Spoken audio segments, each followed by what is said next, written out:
Mga boss, nagkaroon na nga po ng press conference sa pagitan ni Alexander Usyk at Tyson Fury. Para nga po yan sa kanilang rematch ngayong darating na December 21. Gaganapin naman yan sa Riyadh, Saudi Arabia. Matatandaan ang unang paghaharap ng dalawa mga boss na nakuha nga po nitong si Alexander Usyk ang WBC title ni Tyson Fury. Kaya naman naging 2 times undisputed champion nga po itong si Alexander Usyk. Pero itong kanilang rematch mga boss ay 3 titulo lamang ang kanilang paglalabanan. Ang WBO, WBC and WBA. Kaya medyo logi dito si Tyson Fury mga boss kapag siya ang nanalo sa darating na December 21. Dahil tatawagin lamang siyang isang unified champion. Kinakailangan mo nang dumaan sa kamay ni Daniel Dubois bago tawaging undisputed. Samantala matapos nga po sumabog ang balita mga boss, nakasado na ang salpukang Naoya Inoue at Sam Goodman. Ngayong darating na December 24 ang kanilang bakbakan sa Ariake Arena, Tokyo, Japan. Kung saan ay napakarami nga pong mga boxing expert ang mga nagsasabi mga boss na swerte na lang daw itong si Sam Goodman kung tatagal ito hanggang 5 round kay Naoya Inoue. Makikita nga po natin ang kartada nitong si Sam Goodman mga boss na para lang itong si Stephen Fulton na masyadong mababa ang knockout ratio. Ang matagal na kasing sinisigaw ng mga fans mga boss ay labanan ni Naoya Inoue ang ating pambato na si Cuadro Alas Casimero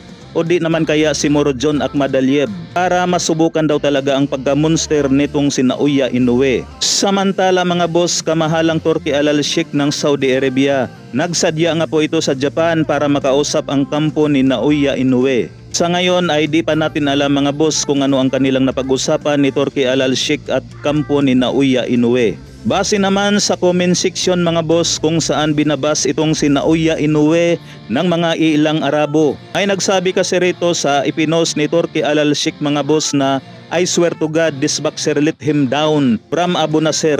May nagsabi rin dito mga boss na gaano na ba daw katagal tumatakbo itong si Naoya Inoue. Dapat daw ay maikasa na ang kanilang laban ni Murodjon Akhmadaliev. So ulitin lamang natin mga boss na halos ibang lahi po ang mga nasa comment section.